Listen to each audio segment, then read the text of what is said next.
Hello, everybody. I'm a practicing therapist and a doctoral student of psychology. Today, let's talk about a topic that is more common if your partner who's an avoidant is they are not very far in their healing journey. They're very unaware. They might be young in their healing journey, or they might be young in general, because usually that correlates, not all the time.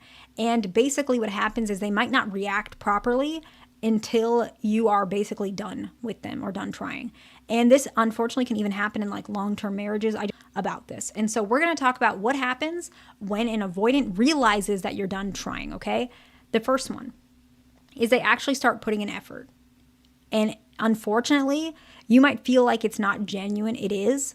It's hard for them to understand how you're feeling until there's an action that's very obvious to them. So avoidants are not very good at reading feelings. And so if you tend to be someone who tends to be more emotional, hard on your sleeve, very emotionally connected, and suddenly you're not like that and you've been like that for like 3 weeks, 4 weeks, 5 weeks, they know it's not just a mood swing or something that's not related to them. They're starting to think, okay, have you changed as a person? Because this change is so significant, it's much more obvious to them. And so now they realize, oh, okay, are you like leaving me? Do you not like me anymore? Is it something that I did? And that helps them to reflect. It's not healthy, right? It shouldn't get to this point, but it does happen a lot. And so they start putting in effort. Now, what can sometimes happen is it might be permanent. A lot of times if they're closer to healing or they're more self-aware, this might be permanent. And then after those 5 weeks, you're happy again. And then whatever change they have is pretty much permanent. That does happen. I see that too. Again, I'm a therapist, so a lot of the people that I'm seeing, they are healing because that's my job, okay? But sometimes I get them right in the beginning and they're really, really not close to healing and their wife is like dragging them into therapy, like genuinely. And so I do see avoidants that are not very healed at all and very combative. They don't want help, whatever it is, and they want everything their way. And if anything, they spin it on and say their wife is the issue, whatever it is. I see that sometimes. And they're right to some extent. or their husband is the issue, whatever. It doesn't matter about the gender. But avoidants that are a little bit less in their healing journey, they're getting there, but maybe they only made a couple steps. What happens is sometimes when they start putting in effort and you're happy again, what they actually do is they stop putting in effort again. Because in their mind, they're thinking, okay, the storm is gone. Let me go back to myself. Because they never thought that they actually did something wrong. That's why that happens, okay? And so if this is happening, you can start recognizing that this person still doesn't think what they did is wrong. So there's another way to communicate that sort of reflection. You might say, the reason I pulled away or the reason I shut down or the reason I stopped trying is because I think that this relationship can be overwhelming and sometimes I think you're difficult. So you will see that I will have times where I do that. It doesn't mean that if I'm happy, suddenly it's all rainbows and butterflies. I'm still struggling with this. I just want you to know that. Sometimes that can help. It depends. Again, you can't do all the work though. You can't do all the legwork. They have to do the legwork too. If you're struggling with your particular relationship, you can book a call with me. You can email me. We can talk about these things and we can find answers to some of the unresolved questions that you have. What's going on in your relationship? What can be done? You can absolutely do that. It's in the description box and it's pinned in the comments. The next one is that you might see that they might panic. And panicking might be that they're feeling really anxious in general. They might be on the edge. Sometimes I see in session, they're like starting to fidget.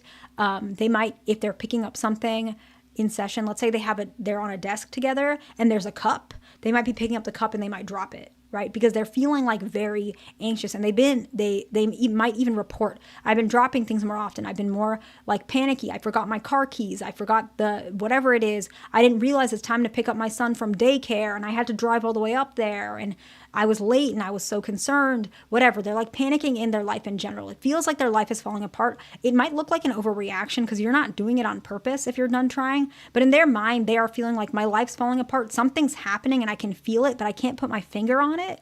And I don't know what this means, right? Remember, avoidants struggle with understanding emotions. And so in their mind, they're thinking, okay, something's wrong. I can feel that this is not good, but what does it mean? And so they're panicking by trying to figure out, how can I fix this? How can I save this without ending up losing this person or without compromising what I believe in, or do I need to change? They're like trying to figure everything out, okay? The next one is they respect your boundary, okay? Let's say you say, I don't think that, emotionally I can do this much anymore. I just need some space. I need some time, and they respect you, right? They respect that. They don't want to push you. They care about you. It doesn't mean they don't love you, but they don't want to be the person to try and push you or manipulate you.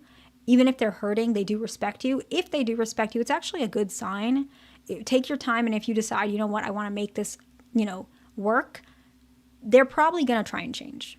Because if they show that they respect your boundary, it's not that they're not fighting for you, they don't love you. It means that they know what that feels like to need time to process something, and so they're just giving you that same courtesy, okay? The next one is they shut down further. This one is pretty common. You're stopping trying and you're detaching, and they're also detaching. If this happens, unfortunately, you would probably need to be the one to step up. I'm just being honest with you, and kind of readjust your expectations or communicate or break up, whatever you want to do. But they're probably going to stay shut down until something happens on your end, or until it's a very long, long time, to which that relationship might be in shambles at that point, okay? The next one is if you guys break up, or you say, I'm done with this, I need a break, they might actually move on very quickly. And this is a little bit more common, actually, I would say a lot more common with fearful avoidance, okay? This doesn't mean that the person doesn't care. They are coping by distracting themselves. They might jump into dating or work, and they might be avoiding emotional processing, or if they have a personality disorder in conjunction with their attachment issue, what they might do is they might want to do this to prove that they weren't the problem, you were. They might say, see, I can date. I don't have a commitment issue. Maybe it was you who had the commitment issue, or you're the one who was making me feel that way. It's not me, because look, I'm dating, right? And unfortunately, this poor person that they're moving on with, they're using this person to make a point to you, right? Because as soon as you come back, they're going to go back with you, right? They're just trying to prove a point to you, which is it's very much not healthy, because what ends up happening is these relationships can collapse if they do something like this, okay? So the reason I made this video is not because I think these behaviors are healthy necessarily. It's for clarification. If you're seeing some of these things that are happening, you're trying to figure out, is it because they never cared? Is it because they never liked you? Is it because they're trying to manipulate you or make fun of you? Because they weren't really avoidant and you were just a person they don't like?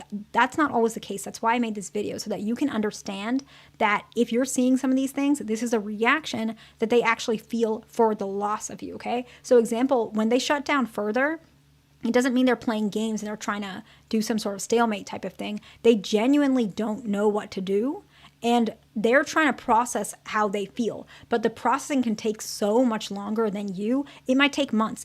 It might even take years. I hope not.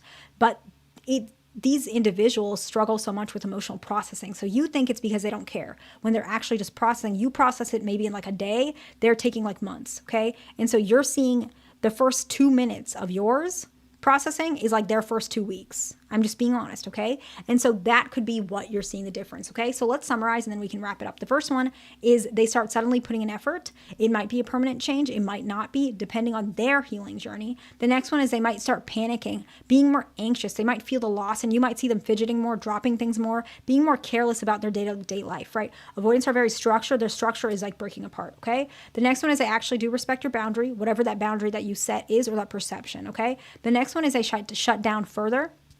And the last one is actually that they move on quickly, usually with fearful avoidance more commonly. And often it's because they're trying to distract themselves, avoid emotional processing, or to prove a point to you, which is not healthy. I hope this video is helpful to somebody. Please like, subscribe. I will see you in the next one.